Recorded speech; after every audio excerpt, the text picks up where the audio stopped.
After all this, you still... I still want that gas, yes. And you had better deliver. Hey everybody, welcome back to the Greenhouse. We've got a full staff on board today for a long overdue current affairs episode. Yes, we are back with the segment that pays the bills. Joining me today are my co-hosts Josh and Jon. How's everyone doing? Could be better. It's recovering from some psychic damage, as it were. But oh no, I think I'm doing pretty great actually. But the exaggeration aside, I'm doing pretty great. I think because I missed out on what happened today, I'm probably doing better than most, right? Yeah, I'm feeling good because it's great to be back in the studio talking current events. We did miss a couple things with our brief hiatus, so I just wanted to say something that's been long overdue. Everybody who did some climate denial over the Hawaii fires, I hope y'all cook. I agree, but at the same time, it's so interesting watching conspiracy theory people try to come up with something about the Hawaii wildfires. It's amazing. I love that. It's like the trees didn't burn. It's the type of tree that doesn't. Guys. They do the thing where... Go ahead. I was going to say that there is an interesting little hook that we can bring this in with, which is there's a few...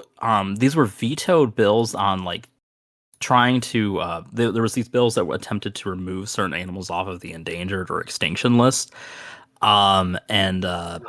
They were vetoed, and there was efforts to overturn them today. They failed because it requires quite the threshold to overturn it. But one was some prairie chicken, and then there was a bat. But it's just it's interesting where you have this weird emphasis on just a strong desire to just not acknowledge climate change or any environmental. Yeah, the prairie chickens. There was an effort to remove them off of the endangered list, which was weird because the member who had proposed it was talking about oh, we need less regulations, we need more rain. It's what do you sacrifice these particular chickens to your god to make the rain come? What's the deal? Exactly. You can't have both. You just cannot have both. That's the law.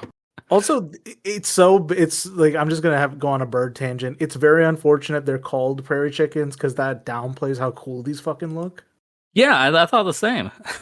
Yeah, and also the males have this weird ball sack pouch on their necks. Yeah, specifically it's this lesser one. There's the greater and there's the lesser prairie chicken.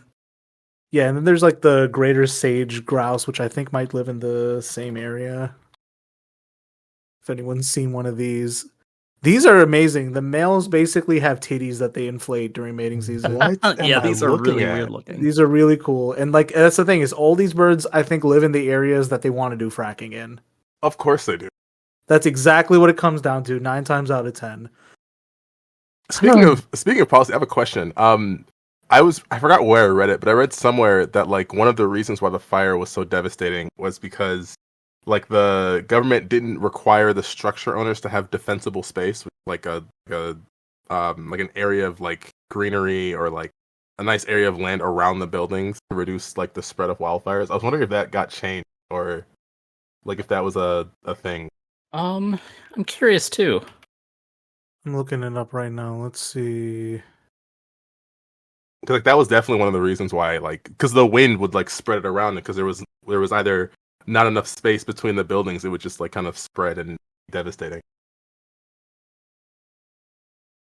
Yeah, there's one article that's looking at it from a different angle on PBS. They talked about it sounds like there were zoning changes in the aftermath of that. I don't know if they take into account those particular environmental concerns. I would hope they do, but who knows? But this one kind of talks about how it might result in pricing out locals from their rebuilt towns. God damn. This. It's fucked. Market prices for the new housing are likely to far exceed the already high prices that existed. You would think the prices would, if anything, go down after. That's what I was gonna say. The whole place went up in flames. That you're in a high risk zone. I would think, but who knows?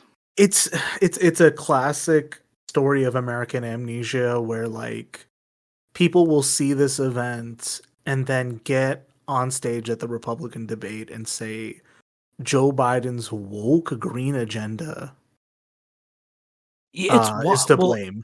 yeah. I mean, there's a lot to get into on that specifically. It was fun, because like one of their big, I'm not really fun, but it's one of their This was the favorite psychic damage. contradictions. One of their favorite contradictions is sort of emphasizing how we were energy independent, and Biden is like moved off fossil fuels completely, and like Gavin Newsom I think was on like Hannity's little segment afterwards and was kind of talking about how like that's just not true. Like oil production's at an all-time high, and of course this is like Right. sort of like a win for like I don't know. It's weird where it's like this policy. It's like there's some value to energy independence, but we want it to be in a much more sustainable way, and obviously reduce climate impact as much as possible. But it's just like it doesn't matter that like the policies that Republicans ostensibly want are what's being followed.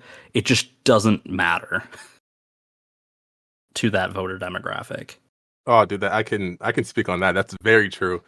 Trump recently went to the UAW picket line. I don't know if you guys At the same time as the debate. yeah, at the exact same time of the debate. Well, it wasn't quite the UAW picket line. No, it wasn't at all. Actually, like it was a non-union shop. No UAW members were present. And throughout the whole speech that he gave, he's railing really hard on like the increase in production of electric vehicles, which UAW members don't not want. Like they don't like UAW as the union is not against like electric vehicles, so it's really goofy to really like rail on electric vehicles the way he did. Well, and he was also like railing against like the demands of the union too. Like, I think you guys are on strike. Well, he acted like he was talking to the union workers, but he was like, oh, like you're striking for the wrong reasons. Really just, it's like, I don't know how you can swing this in like a pro working class way, but like the media has found a way to like do that. And it's absolutely baffling. Yeah, it's insane. And like, go ahead. Yeah, I was bringing it back to the electric vehicles thing. It's like the production of electric vehicles ramping up is one of the kind of backbones of the union's demands, which is the 4-day work week. The idea being that like you don't need as much labor to produce these electric vehicles, so why don't we all just work less and get paid the same? Which is kind of like the idea that like got the 4-day work week into the union's demand. So just talking about how Republicans have no idea what the working class actually wants or is important to them at all is just wild. And it's not a radical demand for a 4-day work week. Like this, I've seen this come up in like Europe a lot during like recessions or during like weird economic periods where I think in Germany there's this the term French work week was being thrown around a lot to refer to it in the debate. There is that, but then also like just in Germany, like during recessions, they have this thing called short work where like they'll just shorten the work week instead of paying out the full, you know what I mean? Mm-hmm. So it's not, I mean, I don't know. The concept of shortening the work week is not even radical, nor is it new. But I think the idea of, oh my God, an American standard of living on 4 days of work, we can't have that. Yeah, and it's also, it goes back to kind of like a choice we made as a society right after the Second World War, right? Where, we had gone, like into economic overdrive on like industrial production, all of this stuff to support the war effort. And then like when we got home, it's like, well, now what? Do we like, relax things, or do we create a surplus? And we opted to just create a surplus of things. And that sort of has been like sort of our, maybe one of the most defining economic choices we've made in our history. Yeah. Something that we still reel in many ways, but I think to an earlier point you made, Josh, about this co-optation of the working class by the right. It's not a successful endeavor on their part, but you remember that like conservative country song and like all the backlash that got? Yeah. Was it Richmond? The Rich Men from Richmond type shit. Yeah, and it's just like, I think with Tucker Carlson types and like this phenomenon of what we call right-wing populism, right? I think it stems from one, like there is beginning to be this articulation of working class sentiments and aspirations and all that. Who claims this energy is still up for grabs, although I think historically and by right, it should be the left. socialists have always advocated for this. This should be channeled by them, blah, blah, blah, blah, blah. But, you know, the American right needs to co-opt it. One, because it is always threatened by labor. But two, they know that, like, this quote-unquote stable middle class doesn't always lean conservative. In fact, on the culture war, they're starting to lose them. So I feel like the strategy is, if we can peel off some union members who might be socially conservative on a couple issues, we could tap into some kind of imagined base. And that's just me doing vibes-based analysis. This is not grounded in any scholarly research. But that seems to be the play, and I don't know if it's going to pay off. Because I don't know if that kind of person votes. Yeah, and also I don't know if that like strategy is even working. Like, don't get me wrong, there are some Trump supporters that are like right wing and in the UAW. I've personally met some. It's the most wild we talked about experience that ever. last time too in our interview. Right, but ultimately the overall sentiment when I was on the picket line is like a very anti-Trump, very anti-right wing sentiment. And even when Trump was quote unquote at the picket, or I don't even know how to like say it. Like, he wasn't at the picket, but like I don't know what to insert here. When he was at an AstroTurf labor event, let's call it right. that. Let's call it what it is. Sure. Performing. When he was there, he mentioned he tried to push the UAW members, even though the membership was very low at this event, to get Sean Fain to like give Trump an endorsement. Like, that actually happened, which is crazy. And then Sean Fain just said no. Like the entire push from the right wing to try to get workers on their side is just ultimately failing. I don't think that's a classic Trump mistake. That's like, it really is. I read one headline that Sean Fain has held out on endorsing Biden. It was like, oh, I can get this guy. No, you didn't. Right. He's like I can fix him.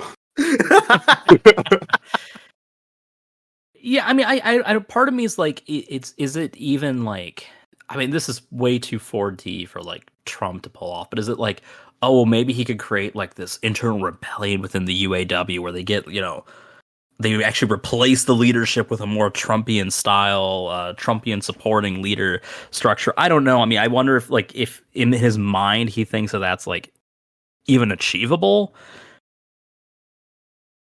Which I don't know. Even then, I still don't know, because it's like the UAW just had like a semi-big reform that just happened within like the internal politics of the UAW. Trying to like do that again so soon is just, I don't know. That's laughable almost.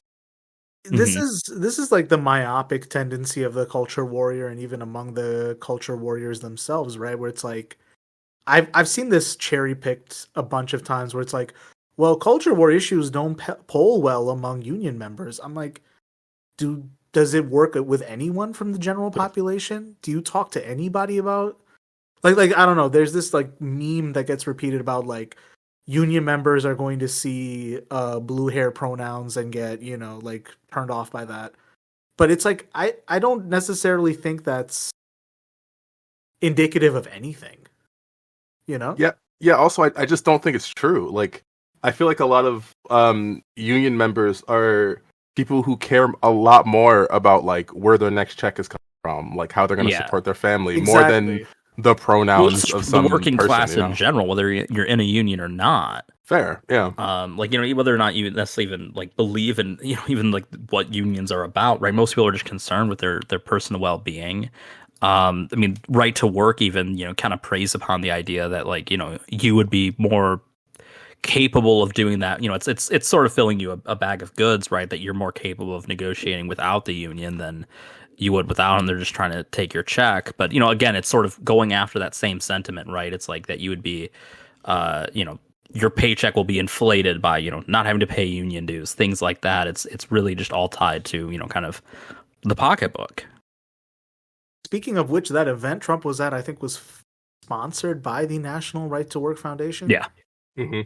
That explains everything. Not only that, but I don't know if you guys saw this, but there was like the media was there, and there were like, I think 2 or 3 different times where like various news stations would try to interview someone holding a sign saying I'm a auto worker or like union worker for UAW. Trump. Or... Yeah, and that happened a couple times. And when they talk to them, they're like, "Oh yeah, I'm not really UAW. I'm not really the auto industry." Yeah. Yeah, the lesson we learned the hard way on the picket line is union members will not talk to you. Do not go to a union Yeah, and say, that's "Hi, true. I'm an independent journalist. I'd like to interview you." They will correctly say, "Talk to the shop steward" before then. Yep. Right. Oh, And like I God. get it. It's just the the way the media is reporting the entire situation. Like everyone's very hesitant to slip up or say something Understandably bad. so. Yeah, of course. Understandably. Well, I've noticed that there is like a weird, like, there's some people who still are reporting it like incorrectly, where they're like, "Oh, he went to the UAW pickets and stuff like that," and it's like, no, he didn't. Like, I don't. I'm shocked that like some journalists are able to get away with being that factually inaccurate. On that note too, before we get into the Republican debate, what do we think of Biden's appearance on the picket line? So I did talk to some guys in the UAW about it, and overall, well, obviously my small sample size isn't enough to tell you how the UAW feels, but from what I gather, a lot of the people there are not fans of Biden or Trump, but at the same time, they recognize that even though it is mostly based on aesthetics, they're glad he came just for the labor movement in general, because that's more than anyone else has really done. So that's kind of where I stand personally on it as well. Like I can like kind of take a step back and go, okay, this, does he actually care about labor? Maybe, but like this is for aesthetics. But It proves ultimately bullying works. yeah, and ultimately it shows that like there is power in labor, and that it does ultimately help the labor movement. Yeah, I mean, that's kind of the sentiment I was picking up as well. I was watching a few interviews with some people as well, and I think some people kind of, on top of that, they emphasized how much attention this kind of draws to their cause and whatnot. And I think that's just generally a good thing too. And I think there's definitely some value there. Both, I mean, obviously for him politically, I mean, that's kind of the angle that I more professionally study, right? But also I think for workers, they do get some benefit from having at least the appearance of solidarity, and it does sort of put a magnifying glass on the situation. That's about where I'm at too. I think like if he continues to show up at additional pickets and other union strikes, maybe he can spin this into something to fold unions back into the Biden vote for 2024. But let's see how that progresses. Is all I'm gonna say. Yeah. But speaking of people who did not make the right move for optics, let's get into last night's Republican debate. Whew. How do we want to do this? Do we want to go like candidate by candidate? So all I'm going to say is that everything I said about the last debate has somehow like stood true and collapsed all the same. I'm just gonna let's just start in the middle of this bullshit. Vivek Ramaswamy really tried to play the unity ticket until he couldn't. That was baffling to me. Like he was out of the first debate, he came across as the most Trumpian, most like obnoxious person, and then he decided to like just start playing this unity card. Right? He's like, oh, Reagan's 11th commandment or whatever it is, the thou shalt, speak ill of a fellow Republican or whatever, because they were of course in the Reagan library. So, hallowed ground, Right. for the cause, I guess. And it was like viewing demons in the 11th circle of hell. That's what it felt like looking at. Speaking of Vivek, I thought, he really, seemed to grind Nikki Haley's gears, especially, right? Like she at one point said like every time he talks, she thinks she gets a bit dumber, which was probably the most relatable thing that was said all night. But it struck me as really like it's interesting. She actually did write a blurb for his little website or his book. Yeah. Though she also has another relationship with someone else that is even maybe more interesting. But like what was weird was a big point of their contention, right? There was a little bit of the Ukraine divide again. But the big thing was like him wanting to use TikTok to appeal to younger voters. And she's just like, no, we need to ban it. Like, don't outreach to younger voters. Ban everything they do. We don't like them. And it's just... it's fascinating, like seeing, especially her. I think she's like campaigning for a GOP candidacy in like at the most recent like 2002, right? Like her policy views just generally feel like completely out of touch with like kind of the modern scheme in general. But like this, particularly like this fascination or lack thereof of TikTok, and let's face it, right? Like Vivek is using it, but like he also decided to appear with perhaps the one person scummier than him on the face of the earth, Jake Paul. Right. Oh no. So, Which, by the way, Jake Paul also did a video with RFK Jr. oh god, of course. Just to let you know what kind of company he keeps. Jesus Christ. Forgot he existed. Hate you for reminding me that. The TikTok issue, the TikTok RFK or wedge Jake Paul? issue, Yes. it requires you to be so highly online, and like I just don't think the boomer audience understood what the thing about TikTok is. Yeah, when I think like there was so much interrupting of each other in that debate that you really couldn't get like any context behind anything. This felt super inside baseball. Obviously, like, you know, the other big, you know, sort of spat was between Nikki Haley and Tim Scott, who she appointed to the Senate in the first place. Right. And they're like going at each other over all this like Oppo research that just like he is attacking her over the frickin' UN curtains, a story I completely forgot about in the early Trump years. But there was like, you know, a gas tax that was in place in South Carolina, probably still is, like all of this stuff that was just like, this is absolutely insane. And like, they keep talking over each other. So you have no sense of context. It just comes across like these people all hate each other. And I mean, I guess, you know, maybe not to let's like bury the lead at this point, but like probably the craziest moment was from Tim Scott, where he said that the Johnson's Great Society was harder to survive for black families than slavery, than virtually all forms of legalized discrimination. Absolutely insane claim. Most deranged take on that stage. There were some Wow. deranged fucking takes. I do want to say, just once again, as someone who tangentially can claim New Jersey ancestry, how deeply disappointed I am in Chris Christie. It's just a fucking disgrace, okay? I'm looking at this guy. He has no charisma, no stage presence, Hey, no I mean, policy objectives.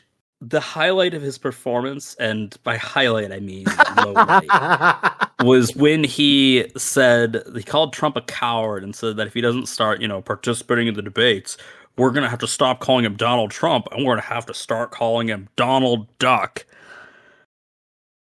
I saw like a small like TikTok of that, and I cringed. But at the same time, it's like I hate both. So it's like it's hard for me to like really internalize how I'm supposed to feel about that. Like he really thought he popped off, and he kind of did, but like still. No, he just gross. rehearsed a line. He didn't pop off.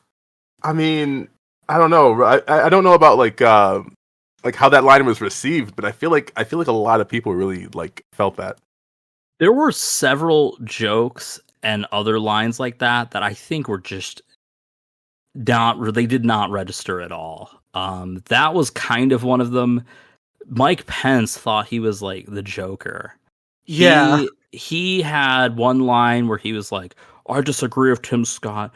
Joe Biden needs to not go to the picket line. He needs to go to the unemployment line. He really No thought one he was laughed. hilarious. No one laughed. It. And then he like went, and he would always do this where he would like kind of like when he was asked a question, he would like respond to something that was asked like 20 minutes ago to someone else. But he's like, I just want to reply to what Chris Christie said about Joe Biden sleeping with a member of the teachers union. He's like, well, I've been sleeping with a teacher for 36 years. And it just no one popped at that. Do not get Emmanuel Macron on that debate stage. He's going to get excited about that one. I don't know. Ron DeSantis didn't get enough traction at this one. I thought he was really gonna say some demonic shit, but I think they correctly knew not to give him enough stage time.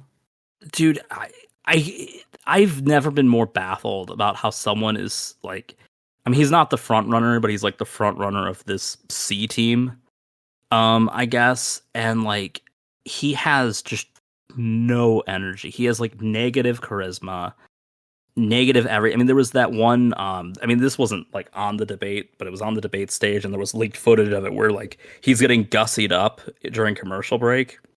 Oh God.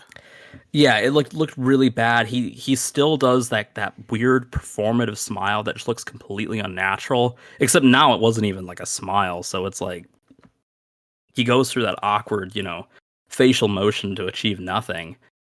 And it's just he has nothing going for him. I mean, I mean, obviously, this probably isn't like shocking, right? But like, obviously, most of the debate stuff was there was a lot of lies that were told. Yeah. A lot of and to be fair to like the questions, there was actually a lot of pretty good questions being asked From and Univision especially. Yeah, and some shocking framing too, where like, obviously most people pivoted like almost every question to like immigration and the border and stuff like that. But there was like one question specifically that was like, well, like 57% of the fentanyl that you're so concerned about is brought in by American citizens.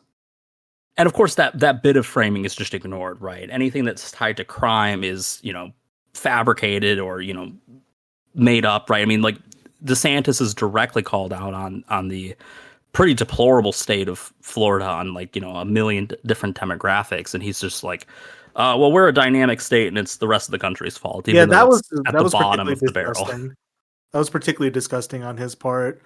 Also, I do want to mention Doug Burgum just kept trying to insert himself into that discussion. And I'm like, dude, you were from like the Dakotas. What immigration are you guys dealing with? I mean, that was how he just responded to anything in the debate, right? He was like, maybe asked a single question. Everything else was like him inserting himself into a question because he's like, I know I will never get any other time. I have no business being here, but I'm going to force everyone to know that I am here. And I mean, I guess in the sense that we actually remembered his name this time, it kind of worked. I guess. It's, one step closer. Doug Burgum, instead of worrying about shaving the budget, you need to shave those eyebrows. Dear God. Yeah. Yeah. All in all, though, it's like it was two fronts of psychic damage with the concurrent Trump event as well as the debate. Go ahead. I was gonna say, like, the one thing with it that was like maybe a little less psychic damage was just that, like, despite the fact that like a ton of deplorable things were said, it just felt so low stakes. Like, it's just like you couldn't like Trump could die tomorrow, and I couldn't fathom any of these people taking his place as the candidate. Right, like that's kind of, and it's like it feels like they've just, the more and more this primary goes on, it feels like these people are just demeaning themselves. They're doing more damage to themselves than anyone else. It feels like most of the deplorable things that they say is just like trying to throw like these nuclear Hail Marys just out of desperation to get to third place or whatever, and it's just really pathetic. Tim Scott even said Iowa in a sentence. Like, that is the biggest reach I've seen from a presidential candidate. I think it might have been the question where they asked, how do you plan on actually winning? Right. Yeah, but I definitely like hit my limit, I think like 5 minutes from the end, so I got tapped out. I don't think I missed much after that. But John, I will say, I just want to congratulate you for taking care of yourself. Putting yourself first and not subjecting yourself to this psychic horror, because holy shit. Yeah, it sounds like I missed a lot. So yeah, so the biggest thing, as I said, was just the idea that welfare is worse than slavery. Of course. Which yeah. Which, I mean, I guess like, I mean, it's a kind of like quick comment, like just all of the implications of that are just so gross, right? The idea that like essentially he's insinuating that like Black women are just after like a paycheck, so they'll like leave their man to get a welfare check instead, which is like kind of absurd on the front, right? Like, there's no way like a welfare check like replaces like that other income. If there's any relation that the two might have, it's that maybe some women feel more confident being able to leave really bad relationships because they at least have something of a safety net. That's the only like sort of connection I could fathom there. But again, it's sort of like making it explicitly like this racial thing. And again, it's like because he's, the black man on stage that gives him some level of authority to suggest it, even though it's completely baseless. Yeah, I think Tim Scott can very easily be taken out with a damn. So both you and Lindsey Graham are the only senators without wives. What's going on here, buddy? God, I forget. Have you been That's following wild. that scandal at all? Get us into it. Just catch us. So he has this girlfriend that she's a little camera shy. He doesn't want anyone to know about. Like he's like, I She have a live in girlfriend. Canada. That's basically what it is, right? It's 100% like that one guy that you went to like elementary school with who's like, I have a girlfriend, trust me, she just goes to another school. Like that's basically what it is, where he's like, and it's like, I think he did it because there was like I think mainly it was like from the Republican Party that there was like questions about his sexuality, so he had to be like, oh crap, well, I do have a girlfriend, guys, trust me. She's just, a little shy from the cameras. I don't want to include her in my public life.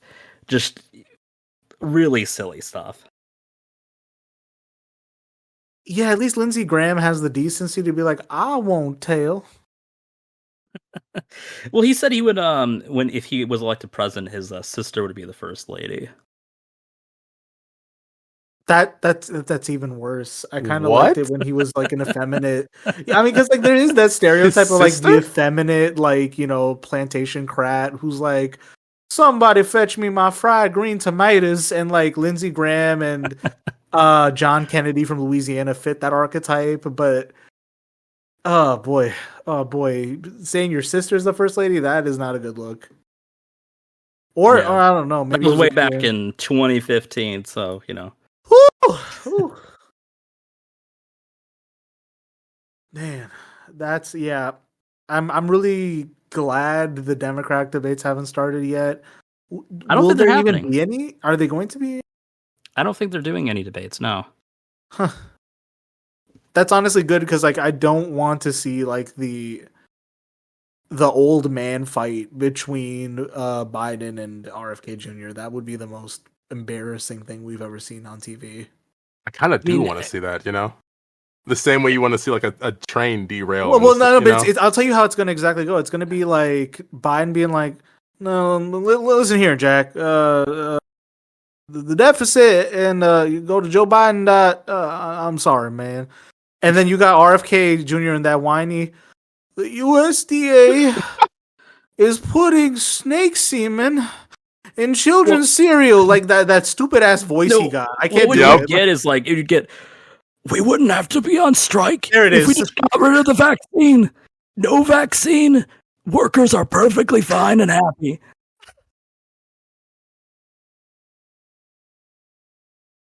Okay, I mean that's the entire basis of this campaign, right? Is just hating vaccines. Does he have any other meaningful positions? Wanting to bring unity. The CIA is good. He is the only pro CIA candidate. Like, which is weird because it's like he has like this reputation of being like anti CIA from some people on the online left, but I think that's just like purely just like, oh well, like they killed his uncle. There's no way he's pro CIA, but he's openly said he thinks it's an organization filled with wonderful people. Jesus. Yeah, I don't know. I think RFK Jr. is just he's trying to get press for he's trying to spin this into a podcast. It's always just hear me out. 9 times out of 10, it's a dude trying to start a podcast 6 months from now. Which is why we're excited to introduce our new co-host.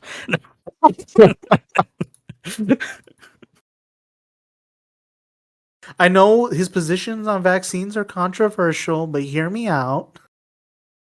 We really just wanted to bring in, a diverse set of voices here and, experience the whole spectrum of politics all in one person.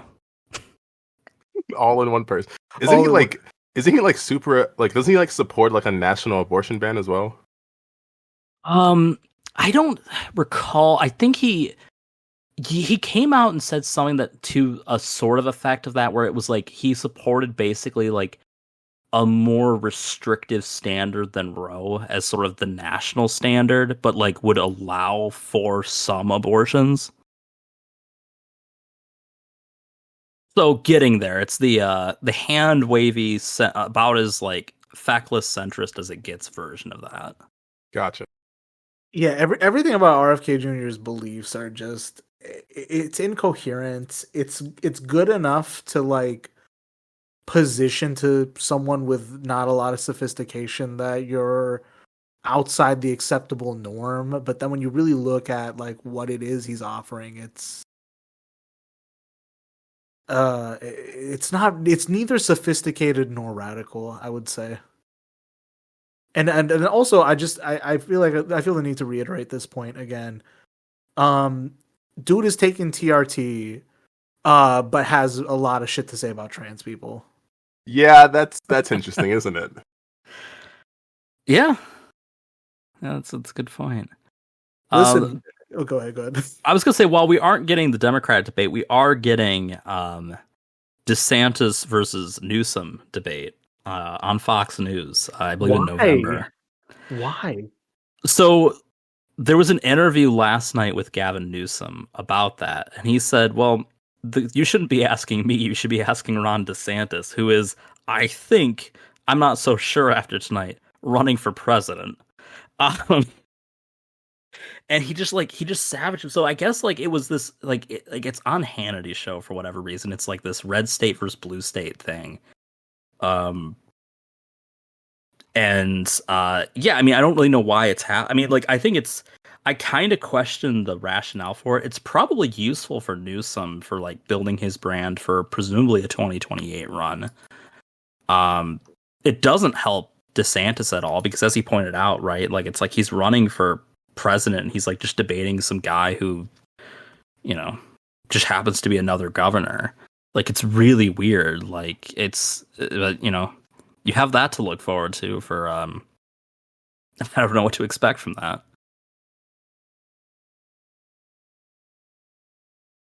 Yeah, let's take a wait and see approach on that. Something bodes ill about it, but I can't put my finger on it yet. Okay, on good news, I do want to say that the UAW strike, as we've mentioned, is still progressing well. The Writers Guild of America strike has reached a contract. At the time of this recording, I believe the contract is still being rewritten. And SAG-AFTRA is still on strike. So the strike wave of 2023 is I would say extracting concessions where applicable. Let's see how the SAG-AFTRA the WGA strike language actually comes out. But again, the UAW stand-up strike, great stuff. Great stuff. We support. We love to see for sure. Yeah, and a quick little note on the Writers Guild strike is that they have kind of more or less said they will not start working without the actors. So that'll probably also be a pretty powerful point of leverage to kind of get concessions for them, right? Because you're going to need both in order to start, you know, working in the studios again. Yeah, and I think SAG-AFTRA is actually, they're going to be trying to do some type of negotiations on Monday. I think I saw some. Yeah, I think I saw something about that too. That'll be good. Yeah, best of luck to all unions at the negotiating table. I hope you get everything you want. I do also love the fact that they kind of expanded their demands to like kind of include video game companies as well. Yeah, that was, I think, a relatively new addition, right? Yeah. Was bringing in the video game stuff, but I think that was really good because I know, like the voice acting industry in general is kind of like this weird, like it's sort of gilded where a lot of people that are, you know, into, you know, that stuff is like, oh wow, I'd love to be a voice actor and whatnot, but there's the reality of the job, right, is, you know, kind of like as most jobs, right, is it's, you know, not necessarily pro labor, and there's concerns about, you know, obviously now AI, but there's just always kind of concerns about how, you know, they're paid for different roles and stuff like that. But it's good to see that video games have been encompassed by that as well, because it is a major component of a lot of their workload at this point. That's also good because that's been like from what I understand, it's been an incredibly difficult industry to get any union traction in. So this at least backdoor entry helps a lot. Yeah, absolutely. I feel like in the realm of like art and make media, video games are arguably one of the worst industries to ever actually work for. Whether you're doing like the artistry and drawing or you're like writing code, it's absolutely horrible. So it would be really awesome if we some type of labor force, some type of labor movement within the video game industry. And hopefully it inspires, other actors in the industry, or not. I mean, obviously we're talking about actual actors now, but actors as in players and people in the industry. Hopefully it'll cause them to sort of see the value in solidarity of of their labor. That's definitely a positive development. Let's get into some U.S. congressional coverage real quick. There's just been some silly stuff going on. So let's start with the John Fetterman suit debacle. This is probably one of the dumbest things we've had the luxury of covering on the show. Josh, it's one of the dumbest things I've had the luxury of covering in my class too. Oh boy, how's your class taking it? I don't necessarily know. I kind of went on a rant about it. So this debacle is basically, it's lasted about like a little under a week. So it opened up with, I think Schumer had said that like we're just not going to enforce the dress code rules, which sparked just a ton of controversy, both from people within the chamber and journalists.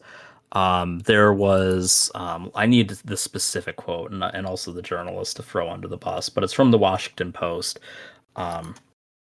They said, well, anyways, I guess to kind of like lead into it, right, is, the idea that like we don't have this dress code is like just horrible, terrible. Why would we do this? The specific quote is from one Kathleen Parker from the Washington Post Opinions, said, "As little as I have loved Republicans the past few years, coinciding with the rise of our own little autocrat, at least Donald Trump knows how to dress." No Does way. Does he? Right. Obviously, like, that's kind of like, there's that surface level, like, what the heck? But also, like, by your own words, you consider him to be a fascist. But at least, he obeys the rules of decorum, unlike this monstrous ogre that we've allowed to desecrate the Senate floor. There were people who have compared this to January 6th because, hey, the QAnon shaman didn't dress super well either. John Fetterman's basically the same deal as that. Just absolutely nuts. On the maybe not exactly bright side, but maybe to John Fetterman's credit, he has brought Congress to work maybe faster than any single force in the history of the institution, because they yesterday passed a resolution formally instating a dress code that will be enforced in the future. Of all the demonic things that have happened in that chamber alone, if we just talk about the lack of decorum, I mean, for crying out loud, Strom Thurmond pissed in a bucket at the lectern of the Senate. Well, I mean, you used to have like spittoons, like right. Buckets of just like people spitting tobacco in them, right? I mean, like there's a drawer full of candy in the Senate. There literally is. Yeah, there's the candy seat. That's awesome. Literally in the, I think that might be in both chambers actually, but yeah. I mean, you would think that like if you're some politician, you would think that like wearing hoodies, like shorts, is a good thing to show that like you're not some super elite, like annoying person. But so I don't know. It's such a layup just to like walk around in a hoodie, Yeah, and it's funny too because like I mean it conveniently coincided with my discussion of home and hill style. Apparently, this is very much a clear, like, we need a clear difference between hill and home style when it comes to fashion. I did love his response to this. He just, his official statement of this was just the Kevin James meme. Yeah. That's been circulating around. Which felt appropriate. I was like, I'm still not entirely sure what the purpose of that meme is, but I was like, I think this is the correct use. It's just the "ain't I a stinker" expression, basically. I think like I'm willing to give Pennsylvania the honorary Midwest acceptance Mainly because as a guy who wears Carhartt hoodies and ball shorts, I felt seen, heard, and represented. But more specifically, like someone was saying this on Twitter, I can't find who said it, but they basically said that, like, the reason why there's all this like fuss over it is this idea that elites should look like elites. Yeah. And I think there's a little bit too where because so many of them are lawyers, like the law is like the one area where there's still like kind of required dress codes and whatnot. So like that's also, you know, they're just so inundated with that culture. And there's so many, like, I mean, across American life now, like every industry I think has basically gone casual. I don't think anyone does formal wear anymore except in like limited capacities. And I think, yeah, like you said, it's like it's basically law, maybe like banking and like probably sales or something. Probably like that, sales, yeah, where people still wear like suit jackets, and even then, like over the years, I've seen people just ditch ties, ditch belts. Yeah. I think like the most formal thing I've ever seen anyone wear, one as a consequence of how hot it's getting these days, is just, yeah, the blazer with like the two buttons open on the dress shirt. That's as dressed up as I've seen anyone. Yeah. I mean, I think the main thing with this, right? I mean, it's obviously, other than like sort of the elitism, is just the insanity of like the fact that this sucked up so much like media coverage. I don't know so much on the networks. I think the networks were pretty calm with it, but like a lot of like the, you know, the journals, you know, New York Times, Washington Post, all of them. New York Post did a thing where they're like, oh, we had like one of our journalists dress up like John Fetterman and try to go to these 5-star restaurants, and he was turned away. So goofy. Almost proving the point. Proving the point. Right. Yeah. Like, it's, you know, absolutely ridiculous. But I think it was just the fact that, like, you know, on top of it getting all that attention and just getting so much member attention, right, is it's like some seriously messed up stuff is happening in that institution right now. Right. Like, you know, we've got, and I know it's on the outline, you've got the Bob Menendez scandal. You've got the government about to shut down probably, you know, in a couple days, right? I mean, they had the clock during the Biden impeachment, right? The Biden impeachment itself, inquiry is also just kind of ridiculous. All of this stuff that's sort of just going on, right? That has like real impacts, you know, on like, you know, policy in people's lives, but like this was the one thing that could not be allowed to stand. It was funny too because like one of the main architects of the resolution to get rid of it was Joe Manchin.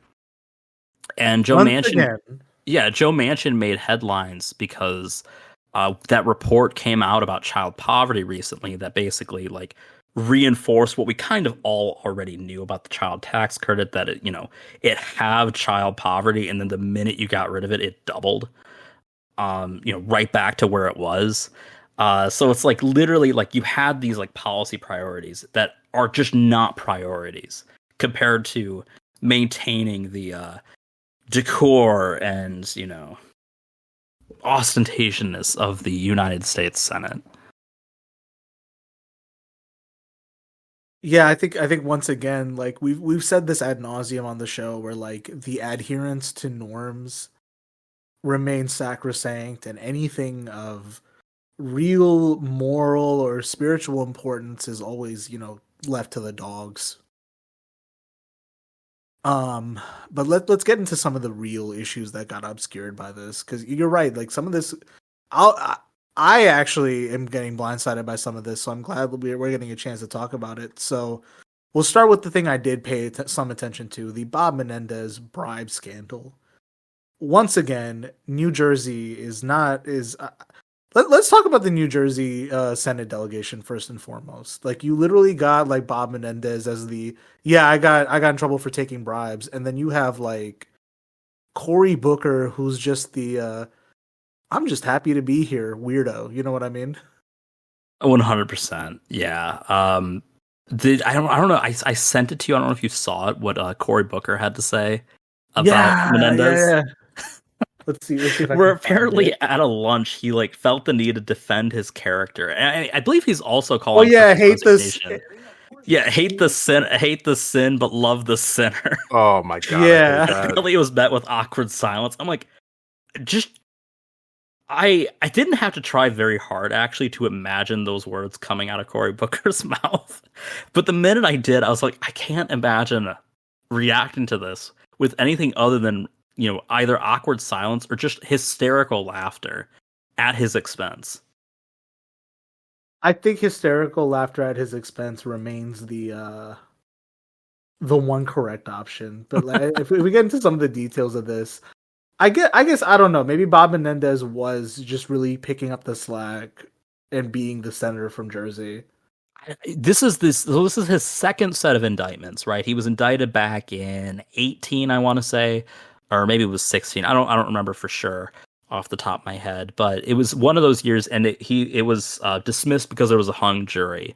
Notably, some members of the jury were also at his like campaign victory thing. So I God. guess Yeah, and basically the long and short of it is that both him and his wife are being accused of accepting hundreds of thousands of dollars of bribes in cash, gold, lavish gifts, and other expenses in exchange for using his power to benefit a trio of New Jersey businessmen.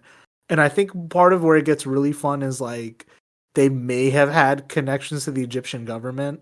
Mm-hmm.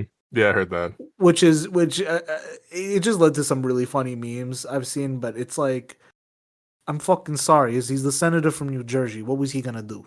Well, there's a member who is, or a former member who I think might be running for his seat now. But he was defeated, I think, in the last cycle. But he had mentioned when he was in Congress, he had passed some resolutions that were like tough on Egypt, and they were killed in Menendez's committee. Yeah, because he was the chair of the Senate Foreign Relations Committee. Yeah. So that's literally quid pro quo once again.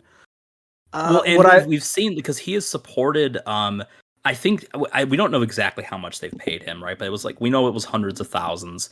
And he has secured for them nearly $100 million in arms sales in his role as the chair of that Foreign Relations Committee. Man, it's always about the Benjamins. But I mean, it shows the level, the return on investment there, right? Right, yeah. Right. And I think it's hilarious that like in a press conference, he literally invoked, this is very traumatic for me as the child of Cuban emigres. Yep. And the thing is he made it to the United States before Castro ever set foot.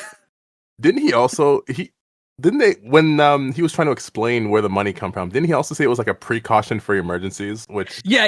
He said he's been just checking out hundreds of dollars here and there just in case of emergency because of his Cuban background, used to having to like carry the cash with him or whatever, which again was, as I pointed out, he was born here before the revolution.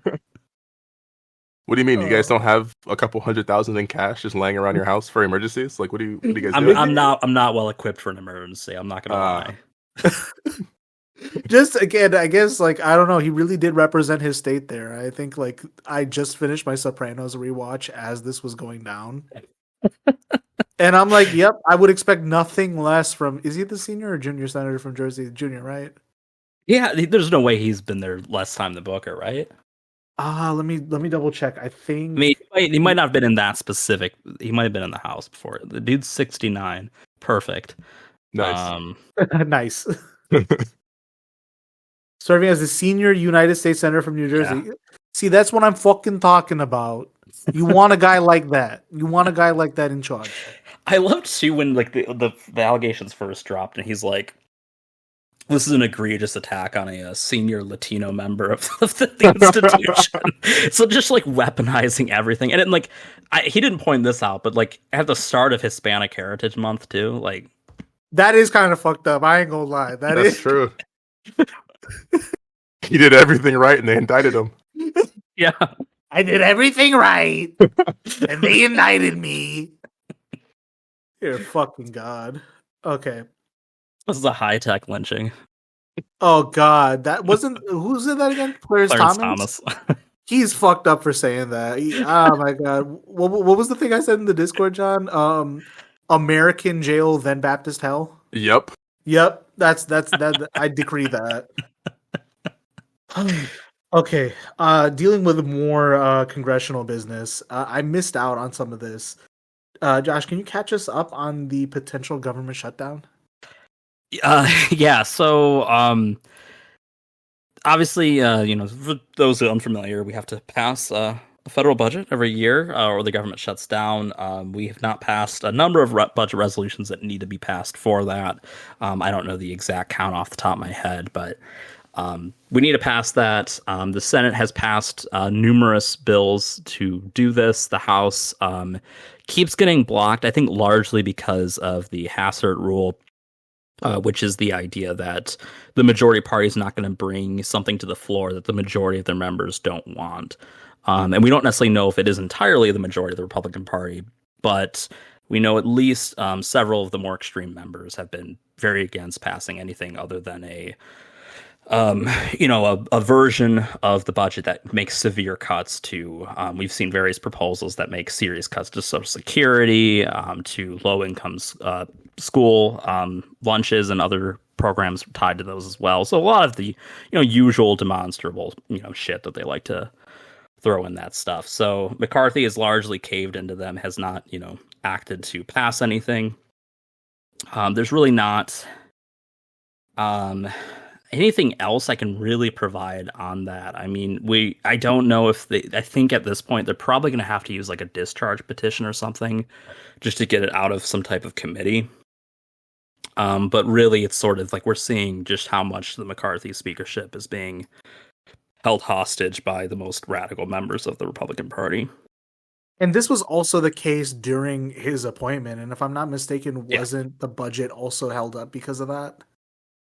Last year, I believe. Yes, I believe so. And it's there's some weird kind of self-reflection on this, where some members do acknowledge that like Republicans tend to get blamed for shutdowns. And I mean, they shut down the government, I think, twice under Trump when they had control of both chambers.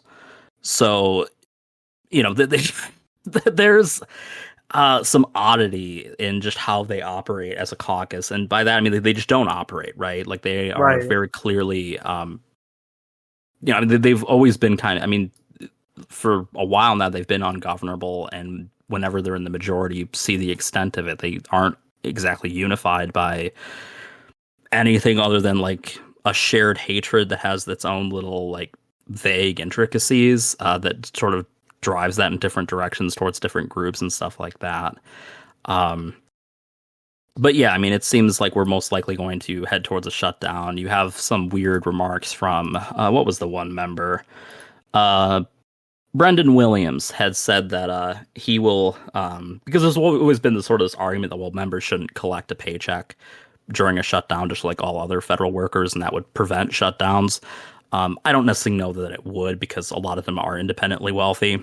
Right. He claimed that he's not, so of course he'll accept his pay, but he very much is independently wealthy.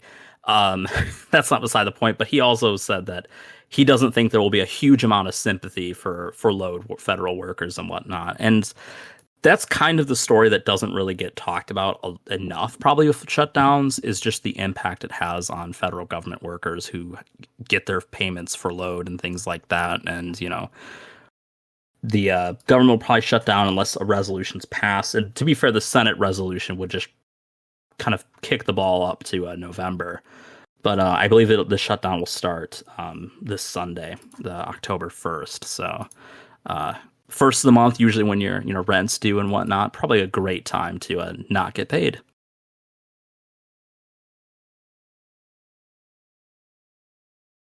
Classic Republican caucus behavior. What can I say? Yeah. What can be said? And then just in addition to that fuckery, I missed part of this, but like this is one of those things that I tune into and I'm like, no, of course this is happening. In like a reversal of like the Trump impeachment hearings as a tit for tat, the Republicans are now initiating Joe Biden impeachment hearings. If my take matters at all, I think we should retroactively impeach every president. But that's besides the point. Is this related to like Hunter Biden's activities in Ukraine? Yeah, that seems to be the main sort of angle of it, right? I mean, on some level, it's also kind of clear that they don't really know what they're doing with this. All of their witnesses have admitted that they are not eyewitness or firsthand witnesses to any of these crimes. The one of these smoking gun papers they show a piece of evidence they showed was like this wire transfer from Hunter Biden from I think it might have been from China in 2017 when Biden was neither a government official nor a candidate for office. When this was pointed out by some journalists, the I can't remember which member was asked it, but he just kind of got angry and dismissed it. Says he doesn't care about the timeline, or he's like hoping that they can just get the Biden family in to talk about all the details, which is kind of like ridiculous, right? Here's an open invitation to confess to crimes that you may or may not have committed. Just an open-ended one, right? Like not even like, oh, hey, we have specific questions about X, Y, or Z. It's like, no, just come in and we'll figure out what kind of crimes you committed. I think from what I'm gathering, I've heard some sources have reported that like some staffers and some other members of the Republican caucus are kind of embarrassed by this because it does seem to be like relatively underprepared. And in the hearing where this inquiry has been launched within committee, they've largely been kind of eaten alive by like Democrats have largely been on message. You have like AOC on that committee. You have Raskin on that committee. You have that what's his name? He's kind of like this rising star in the party now. Callis, I think. Was that his name? What? Who? I'm trying to figure out the guy's name. I forgot. Daniel Goldman. He's a representative from New York. I don't think he's like a overly progressive individual, but he's a lawyer and he's very sharp when it comes to a lot of this stuff. So he's in that hearing as well.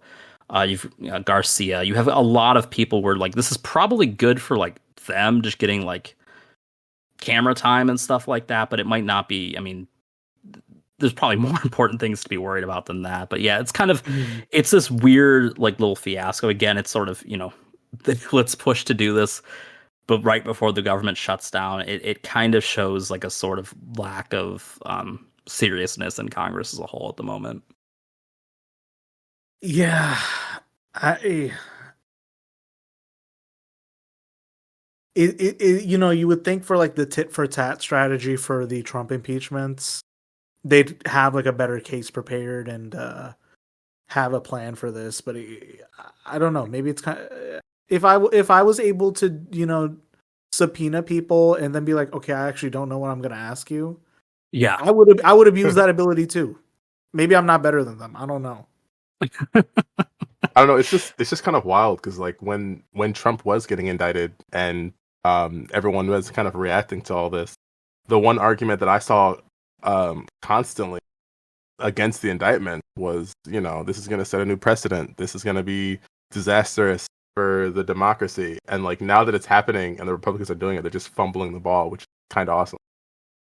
Yeah, I mean, and I do remember all of that stuff too, and like it is kind of interesting. Where like I think there was always the rebuttal to that was always that like, well, it's as someone who kind of studies the executive branch and all the branches really, impeachment is just this political process, right? I mean, it sort of has like the guise of legality and whatnot, but it's really like whatever you can convince people is an impeachable offense.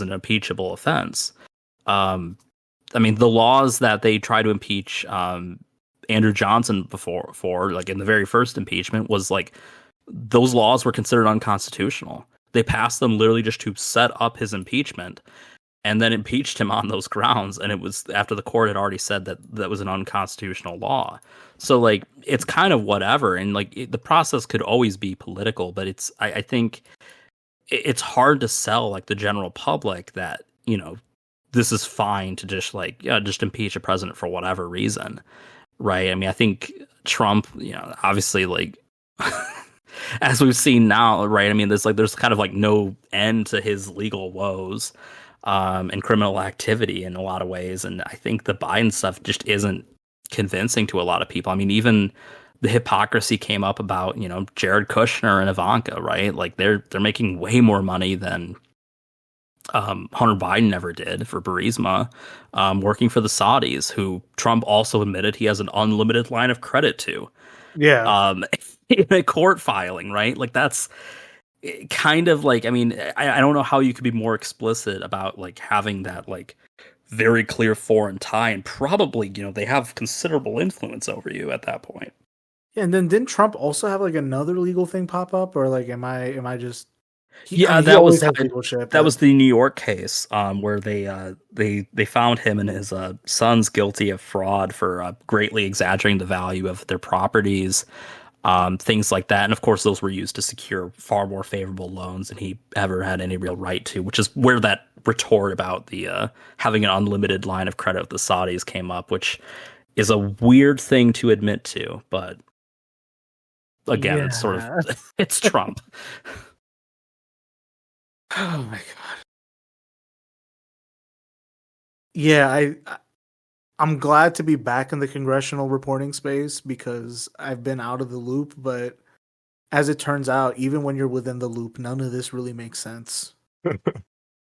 Well, I mean, it makes sense. It's just, whether or not it's... It makes sense. It's just not, it's not it makes ethical. sense, but you have to acknowledge that the people who are doing it are motivated by very bizarre sets of rationale.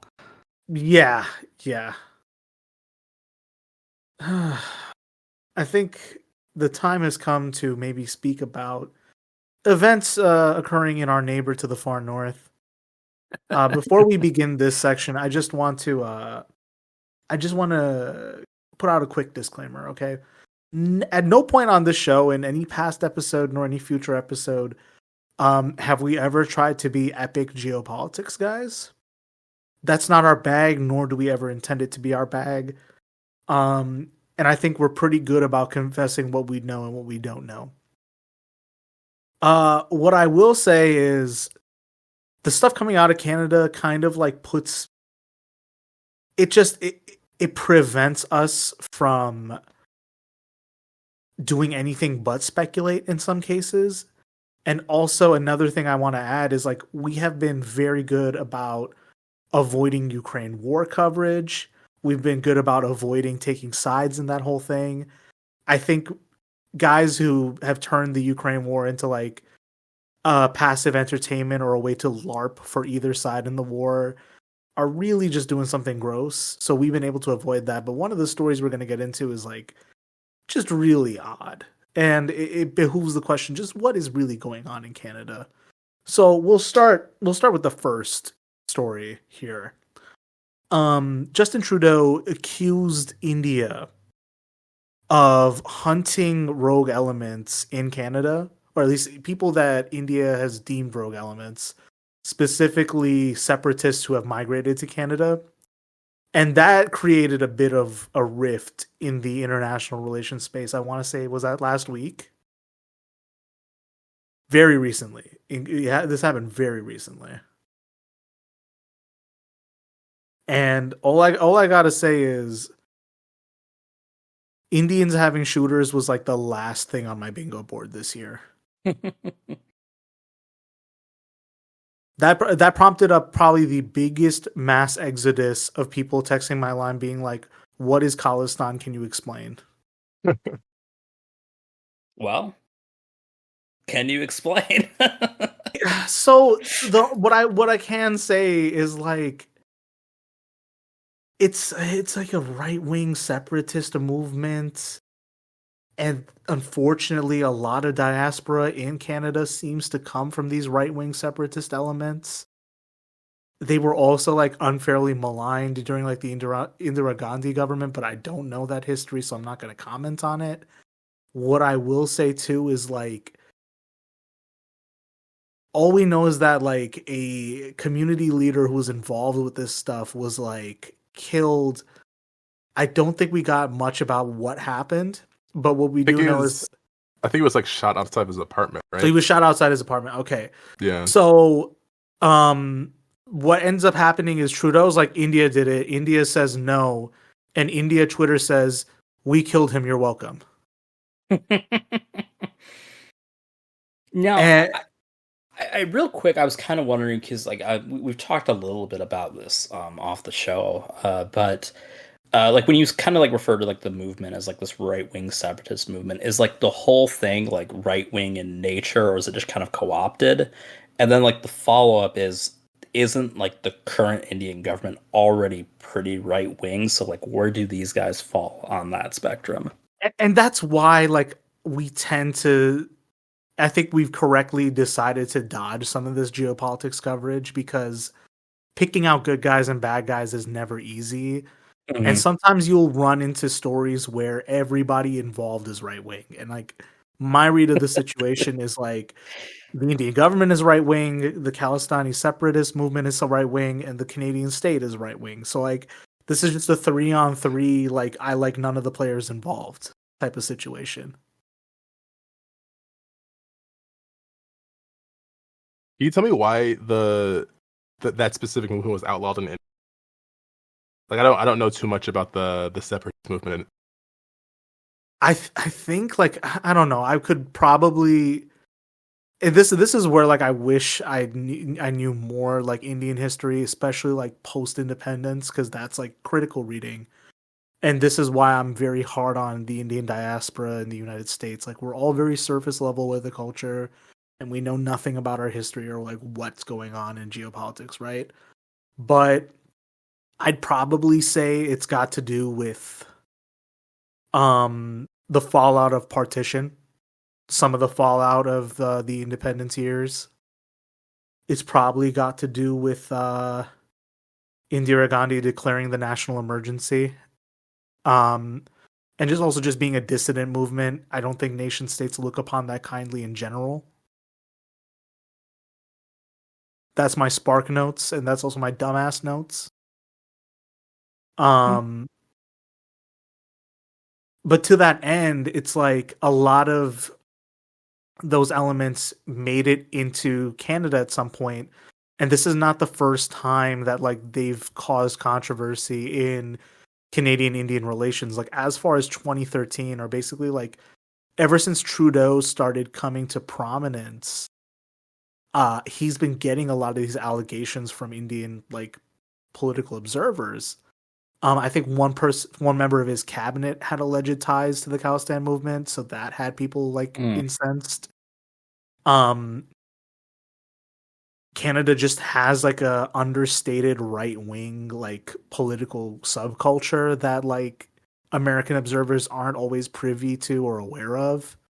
And I think that kind of tends to color the bedfellows the Canadian government tends to get in with.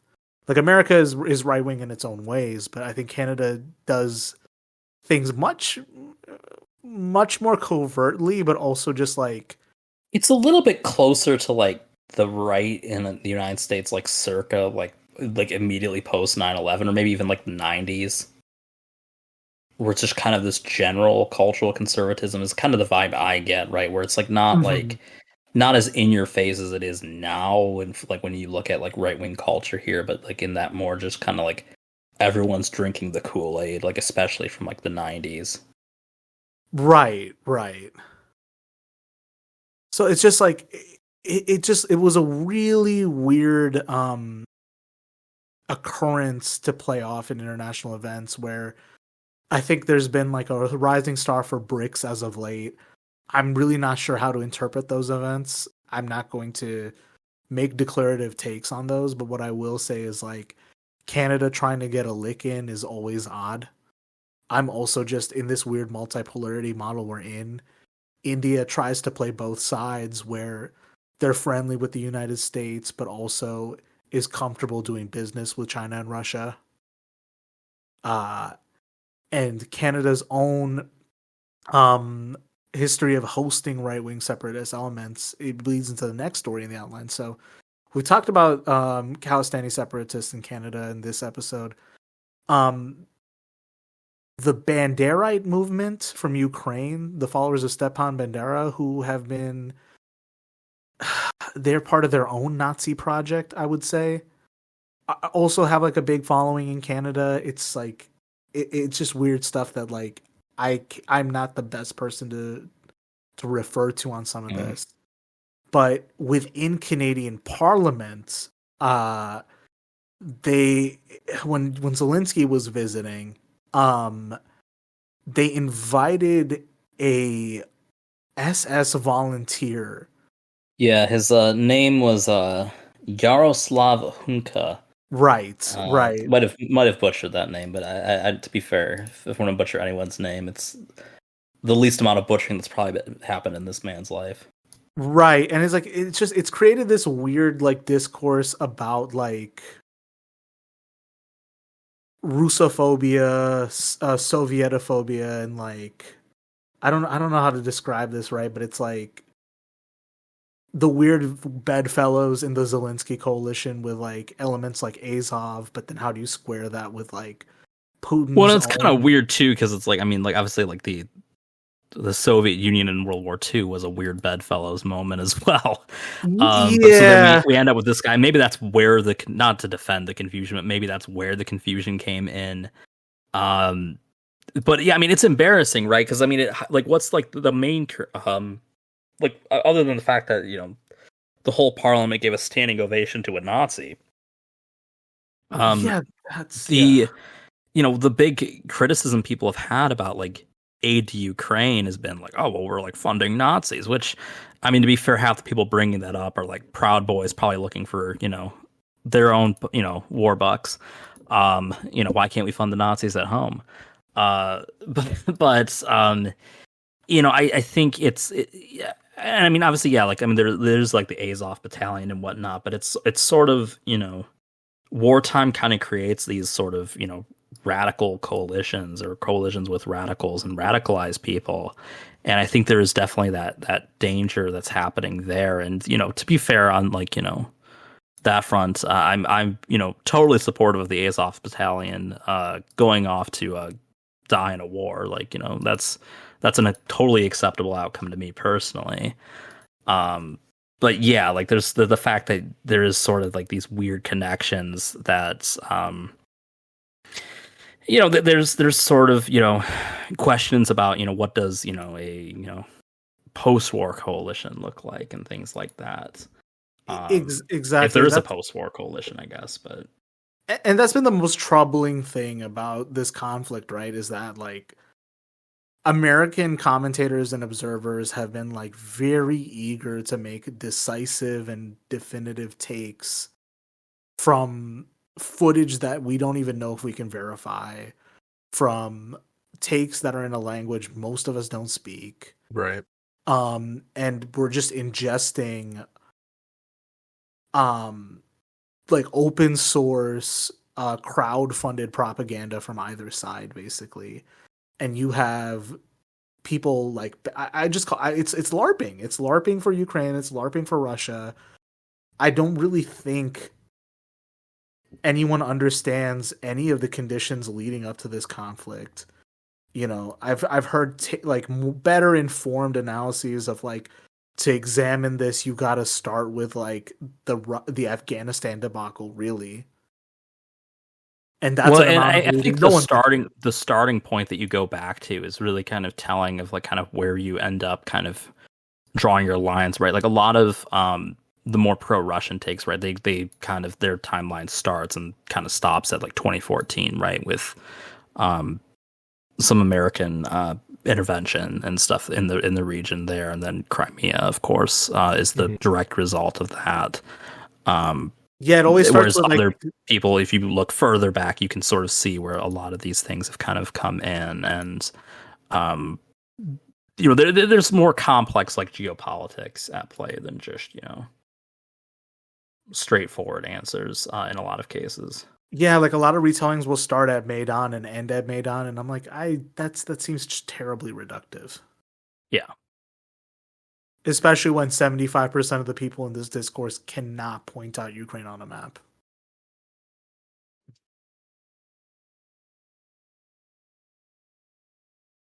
But yeah, just I don't know. All in all, like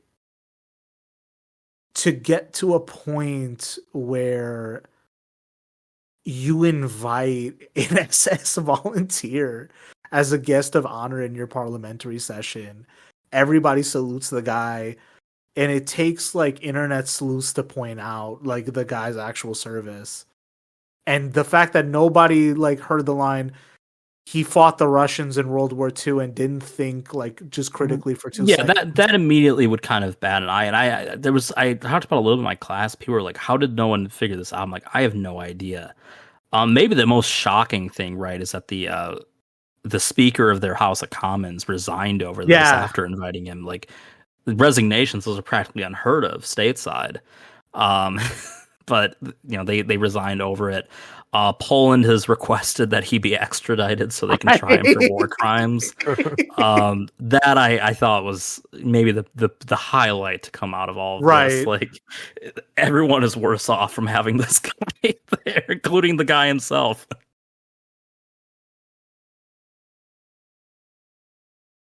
Yeah, and just I mean, again, just like everything I'm hearing out of Canada just seems like it seems a lot more insane than like political discourse and political conditions on the ground here in the United States. Like even like rent, which is like a hot button issue in the United States today, is probably just as bad, if not worse, in Canada too.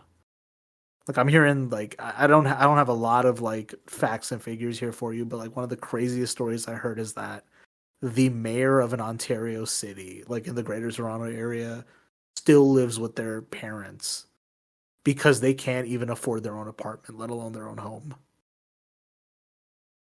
So it's just it's like I can recall as far back as maybe like 2013 or so, where like Canada got upheld by American liberals as this like nearby model society that's progressive and inclusive and like a model for US liberals. And then as we really look at it, Canada's, I think a lot of that really just boiled down to cope, right? Like the idea that there's like this paradise that's so close by that like we can escape from Trump, right? Everyone wants to move to Canada. Right. The minute, things start turning south here. And I think a lot of that was just coping with,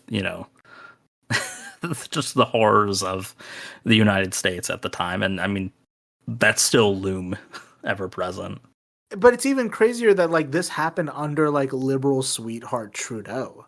That a lot of the Canadian mythology has been like dissolved and raptured in our lifetime with like just the horrifying discoveries of like Indigenous children at like residential schools to like Canada's flip-flopping on climate to these like weird nexuses of like international like right-wing movements setting up shop in Canada, and even Canada just as like an arms sales agent that rivals the United States, right?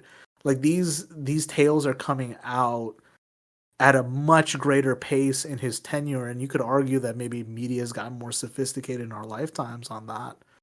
But I don't know. I'm really shooting from the hip here with this segment. Well, I think too. I mean, it's interesting because like I always think when he kind of first came onto the scene, right? There was always like he's like the Canadian Obama, right? Yeah. Even without the blackface, he's. Dear God. There was I forgot about that. He's done blackface, Indian face. What other? I don't even want to know what he's done. I figured I had to throw that little jab in, but so it's like you have that kind of that backdrop, right? He was always sort of like the Canadian Obama, right? And I think as we've sort of reconciled with Obama's legacy, it's like, okay, like maybe he really is the Canadian Obama, right? Like where it's not he was sort of this like liberal idol that in reality not so rosy. Yeah, I think it mostly just kind of boils down to like the grass is always greener on the other side. Where like we're looking at our political landscape, it's not looking too great. We look up at Canada's, look at everything through rose-colored glasses. In terms of like Trudeau specifically, I also wanted to just point out that right after Trudeau made his apology about the whole Nazi thing, he immediately turned around and like complained about how Russia was like politicizing the issue, which I thought was just insane. Like I legitimately thought that was like a crazy thing to say right after.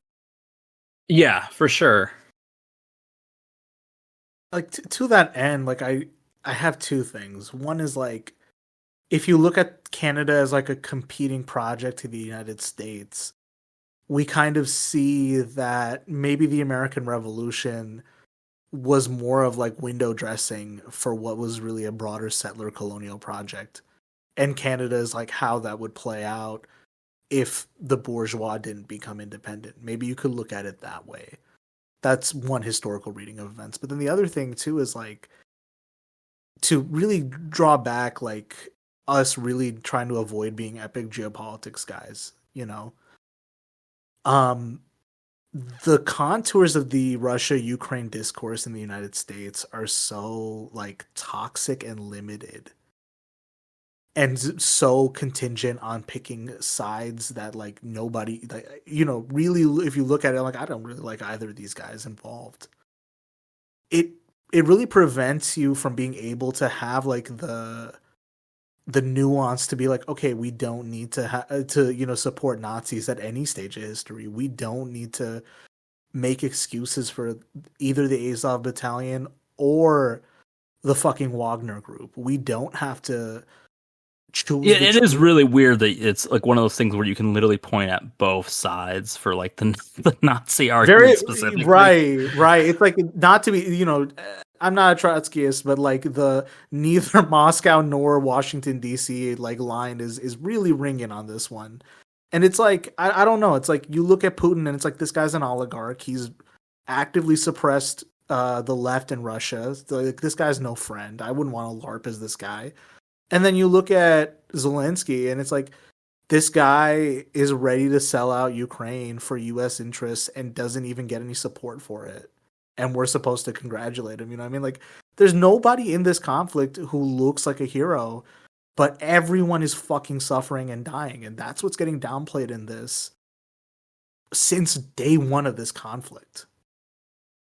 Everyone wants to be fucking right about this. And nobody is fucking looking at like the sheer monstrous cost of the fact that we get out of Afghanistan and start a new forever war in Eastern Europe. What's to be done? I have no fucking idea. But like, I just implore people to look at this critically.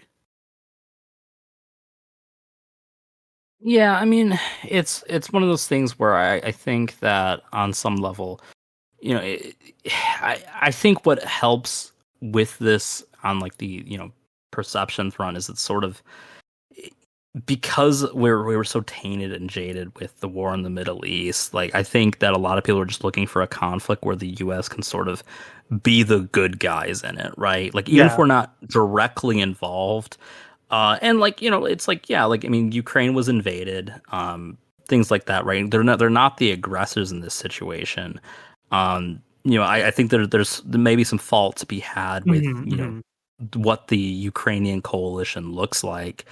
But you know, it's sort of this ugly situation where there's not really ever going to be like a clear, you know, winner, right? Like, you know, Russia pulls out, you know, Ukraine nominally wins the conflict, but you know, it's at the cost of, you know, tons of destruction and loss of human life and things like that. Russia wins, then, you know, all of that death and destruction was for nothing, and all it really does is sort of empower the political stock of an oligarch in another country. Yep.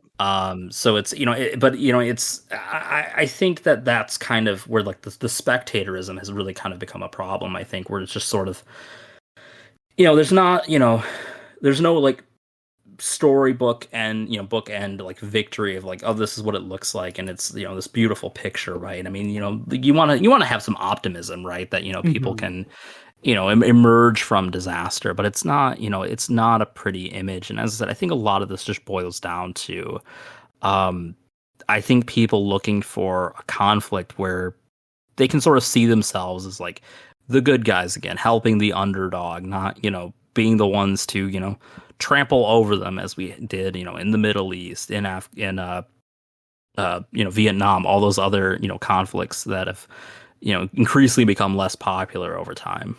Right. And maybe, obviously there's sort of the military industrial side of it, right? Where it's like, this is sort of the one time they can sort of, promote their industries without, one, risking, American lives in the process. And also, doing it for at least nominally a more publicly supported cause than, what we have been getting in, Afghanistan and Iraq. I think that's spot on, and that's probably the most unfortunate reality of all of this.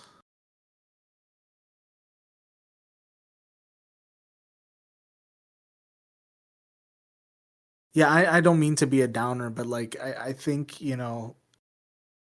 I do resent just how much of like a source of passive entertainment the Ukraine war has become for a certain class of like American political observer. And I maybe I really don't have the words for it, but it's that whole line has just gotten lost in this. I wish people were less obsessed with being right about this and just more nominally committed to simply being anti-war. How we get to that point, what we do if we get to that point, I wouldn't even begin to know what to do. I mean, the anti-war thing, it's kind of, it's difficult to untangle that because, like, what does, like, I mean, like, if you're anti-war against, like, an invading army, like, what is that going to accomplish, right? That's like, also true, yeah. Like, what does that mean?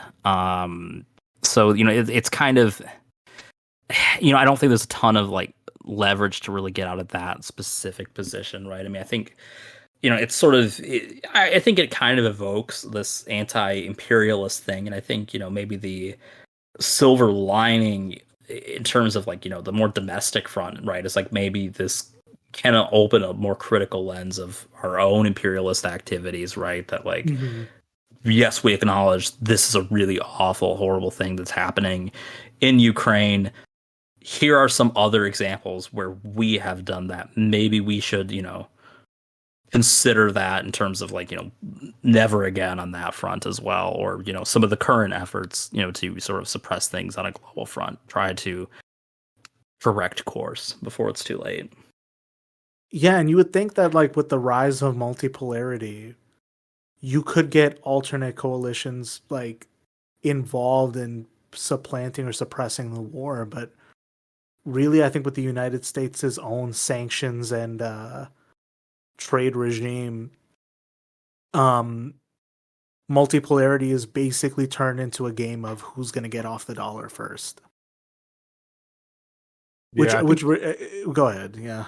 No, I was kind of piggybacking off of that. I think that's a kind of what it is at the end of the day. That plus, I feel like America just in general is very like war hungry. Like we do like conflict, we do like the quote unquote entertainment of like picking a good side and a bad side and pretending like war is like an Avengers movie where everything is very clear cut and obvious and we know who the bad guys are. I feel like kind of that kind of spectator mode, like trying to figure out actual geopolitical issues is kind of the problem. I feel like we should kind of take a step back.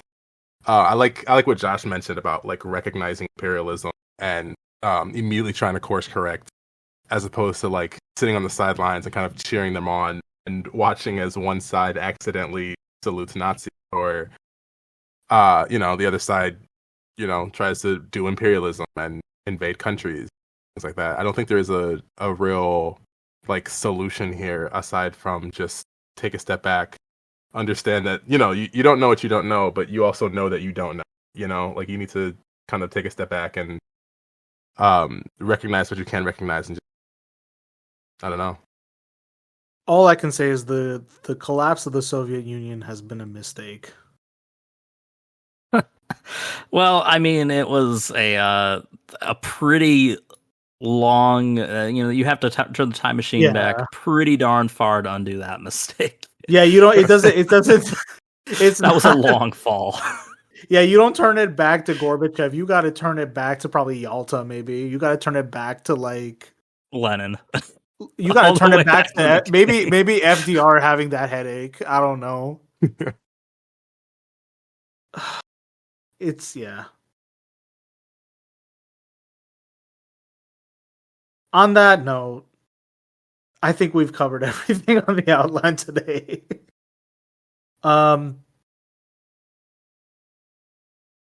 Any other thoughts from anybody before we start doing our closeout and plugs? I think we hit all of the. Trying to think of anything else noteworthy happened. Yeah, I think we were pretty comprehensive with most of this stuff. Some of it, a little bit more lighthearted than others. And some of it, kind of even like the heavy-handed stuff, right, has at least some elements that, maybe we are a little overly, spectatory on some of it, but yeah, there's some humor. I mean, there were some solid memes for the Ukrainian Nazi salute, for instance. Probably the most on point one was that the boys one with the smiling and being all like wow and whatnot over getting saluted for playing a role in the Holocaust, which is pretty on point, as I said, for how that actually played out. I'm really curious to see if they actually do extradite him to Poland, though. That'll be interesting if they actually It is just darkly hilarious and terrifying all the same. Like, look at this freak. Like, observe this bloody like conflict that you could argue had its roots in events he was directly involved in his past. And and basically to stop himself from doing a full SS salute, wipes the sweat off his brow. It's fucked up. That's all I can. Well, that's the thing is, it's like it's not even like his unit. Like, I mean, maybe he was motivated by Ukrainian independence or whatever, but his unit is primarily like, I mean, they didn't for a war crimes unit. That's what they did. Yeah, like it wasn't like like they were doing stuff ostensibly to secure independence. Like, no, they were just committing war crimes for the Nazis. And that's also really, go ahead. Yeah, I was just saying. I also I hate the way this was covered because I feel like not a lot of media literally put the word Nazi or SS in the title. They're like, oh, this guy fought against the Russians during World War II, or this guy was a part of a nationalist Ukraine unit, as opposed to saying what actually happened. I didn't see a ton of network coverage of it after it had happened. I know that I had seen some headlines about controversy, but again, I don't think those headlines said oh, hey, Ukrainian parliament standing ovation for literal Nazi. I don't literal think I saw Nazi, that. yeah. Which they probably should have.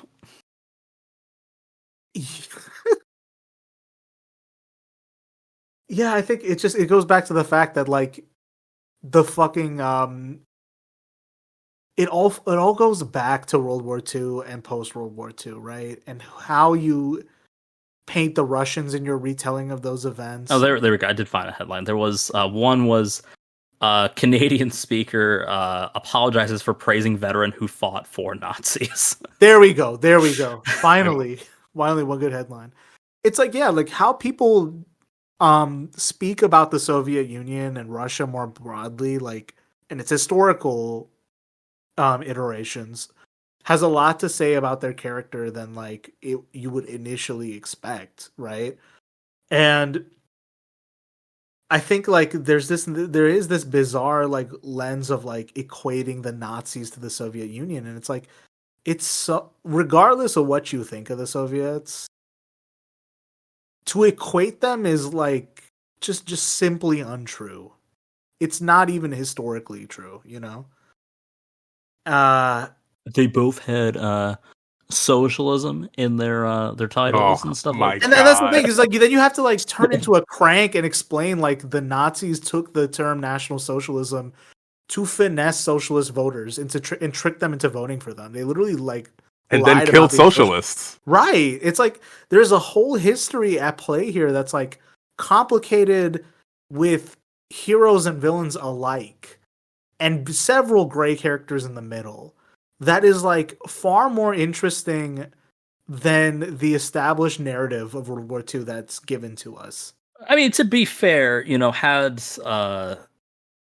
Nazi Germany not, pushed the line further into Poland, into their territory, we could probably, talk about them in the same breath as basically being the same, where they probably would have maintained a military alliance together. Then yeah, sure, but like that's not what happened, and like everyone knows that history didn't happen. So Exactly. it is like this weird, conflation of the two. That's largely, I mean, it's as you said, it's kind of informative about maybe their personal project over, objective reality.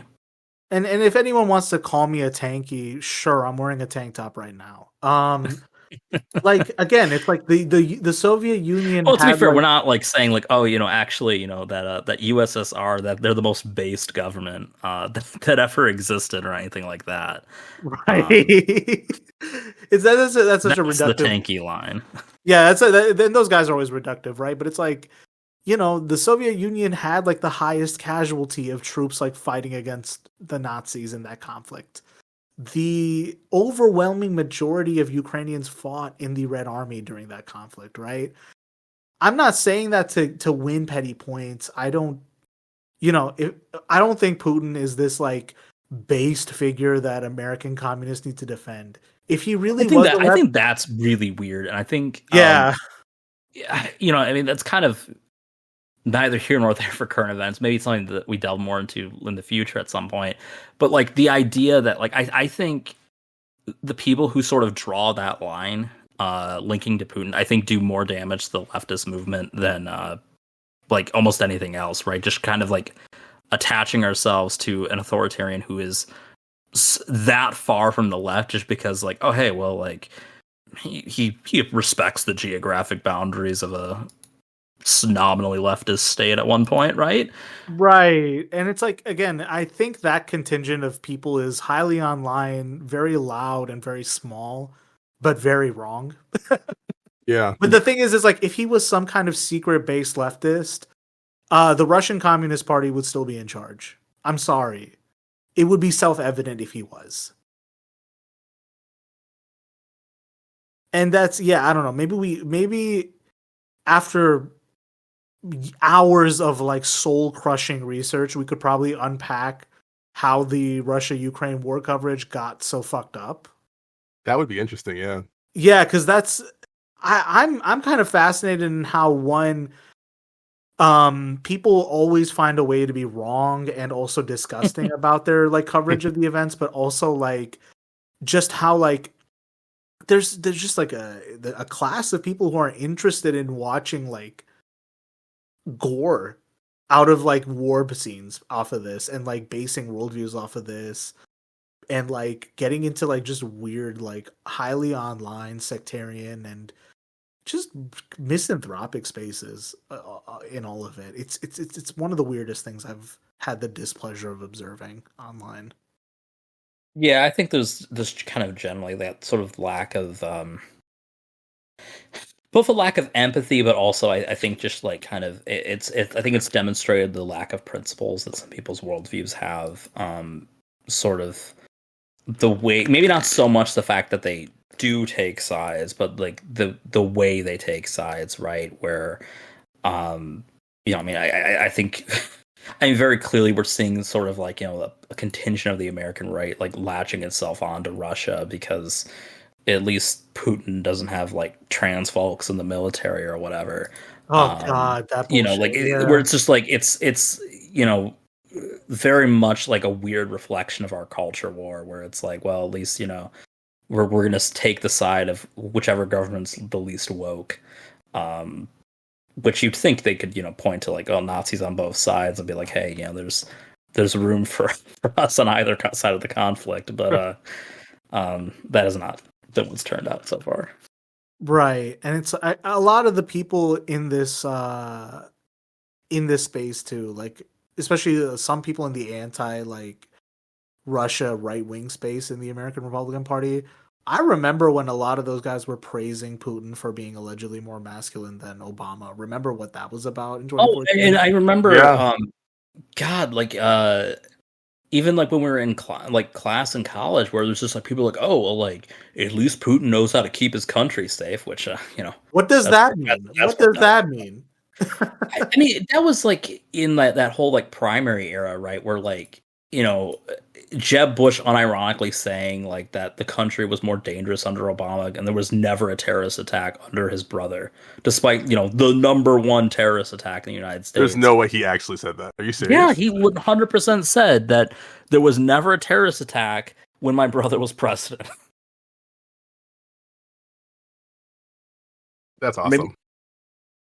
I guess I looked at the exact. Like, he was saying that he kept us safe from terrorism, unlike Obama, despite 9/11 literally happening, Right. and that being the big entire one. impetus for like every right wing talking point for the past 20 years. Maybe he was trying to justify like the wars and things that happened after 9/11. Like I don't know why you would even say that. That's crazy. Yeah, I mean, it was just. I mean, it's weird. Like 2016 wasn't that long ago, but it feels like an eternity ago, and just the way like the culture space has. I would say devolved more than evolved. So rapidly, fucking rapidly. We're just like, so much of that primary was about like just like, like we're like their emphasis on Joe Biden is that he's like hiding in the basement, despite the fact that he's also on the picket line and he's the devil for doing that. But like for Obama, it was just he's a pussy. He's the reason ISIS exists. ISIS has I don't even remember what the most like deadly terrorist attacks were domestically under the Obama years, right? But I mean they're dwarfed by just the number of mass shootings and things like that. Right. We did forget that point, right? That Mike Pence is going to stop those by executing the shooters. What? Yeah, he said that. That was another crazy thing in the debate. Yeah. Oh my god! If they were going to institute a federal, capital punishment rule for mass shooters, who statistically are more likely to kill themselves or be killed during the shooting than. Yeah. But the fear of death will surely stop them.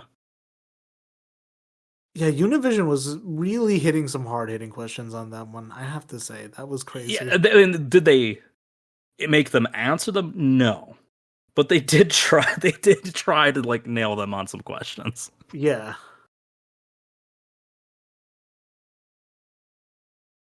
Yeah, the mass shooter thing is terrifying. It's like if you didn't fear death, that would just make you kind of commit harder, right? Yeah, you would think, right? Like if just like, well, crap, like I'm gonna get executed, might as well like try to take like 10 more people with me or something like that. Like, yeah, I mean it's, and he just said it so matter of factly, and like this would solve the crisis. I mean, he's delusional for more reasons than I think there are numbers to count.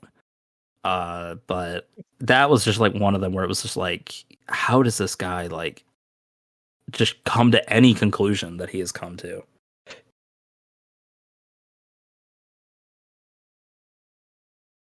I think that really does define the era, right? Where it's like terrors are limitless and all the people who should be in charge of the levers of power are asleep at the wheel or just like so nonsensically like unaware of who they are and what they're doing. It makes one just feel like, yeah, abject terror, alienation, and confusion all the same. Yeah, like it's, I mean, I don't know how much of it's like our leaders just feel so, especially on that side, just feel so like divorced from not only just reality, but just like from like, okay, like these are the issues voters are talking about, but these are the issues we want to talk about, and they're totally different. And you could tell that from like the way the questions were, right? A lot of the questions were pretty good, hard hitting questions, and most of them pivoted to immigration. almost all of them, at least at one point, pivoted to immigration as like the number one issue in this country. And I mean, it's weird because like outside of the context of these debates, I don't think I've heard like anyone really talk about immigration being like a super, super serious problem. I think like there is this sense that like even though Trump's not in the room, they're always trying to temper their responses as if he would be, or like they have to contend with the reality that is Trump. I mean, I But think again, it's because like they know he's watching, right? Like, there's no way, there's no way he's not gonna turn the TV off.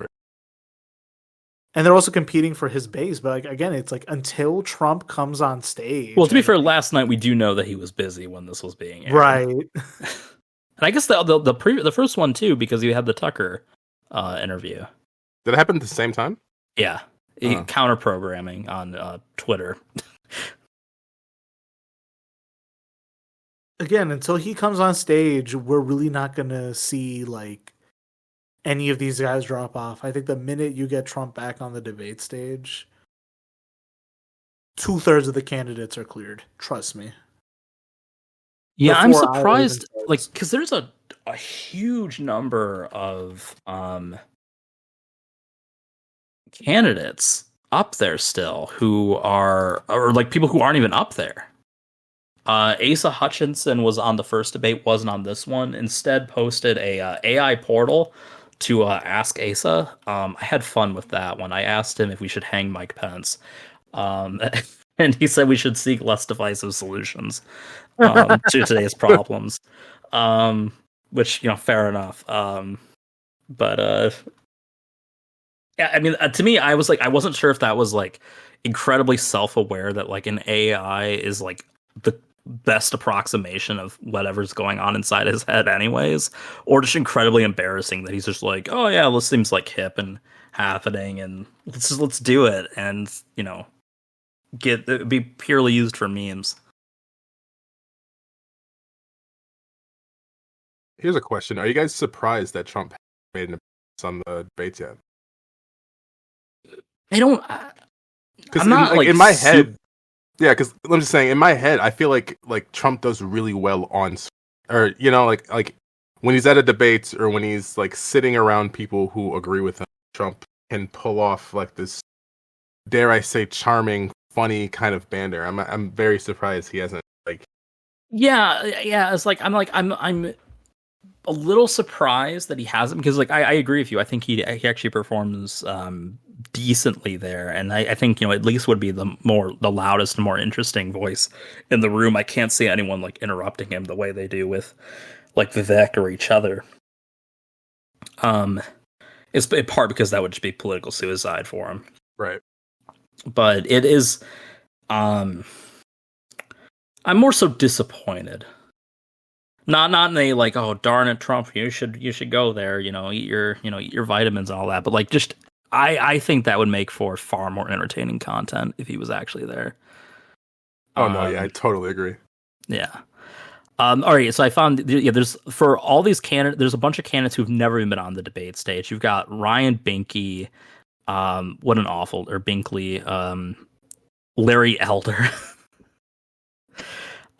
Will Hurd, Perry Johnson, Michigan's own, former man, reading his page, because it's like on Wikipedia, it's got the little description for like what they are. For Perry Johnson, founder of Perry Johnson Registrars Inc. and disqualified candidate for governor of Michigan at 2022. Oh, whoa! Why did he get disqualified? Like, what a claim to fame, right?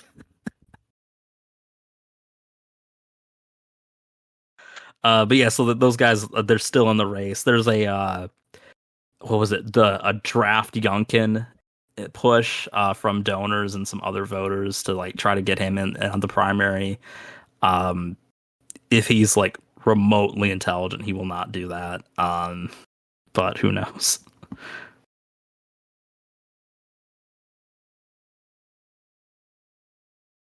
It's definitely a spectacle. I don't know if it's entertaining, but it is one that is like a multi-car pileup. Yeah. I cannot take my eyes off it. No, next debate's November 8th. November 8th? What day is that? I think we might be able to prep a stream for that one. Wednesday The Friday. night. November 8th. November 8th is a Wednesday. Is it? Or did I look at the wrong one? Oh, yeah, it is. That makes more sense. I was looking at December 8th. Whoops. That's one. Yeah, so all these have been on a Wednesday. Appropriate, right? Feels like you've really gotten through the week at that point. All right. I think we've been at this for about 2 hours now. Josh, John, is there anything you guys want to plug? Support your local union. Yeah, I'll echo that. Yeah, support your local union. Head to the picket if you have the time. Or help them with. I guess we have some links from last episode, right? We can probably do those again, right? Yeah, I can plug everyone's social media links in the show notes in the description. Perfect. All right, everybody, you have learned why we don't talk geopolitics on this show. Thanks again for tuning in. I will see everybody on the TL. If not, talk to y'all later. Take care.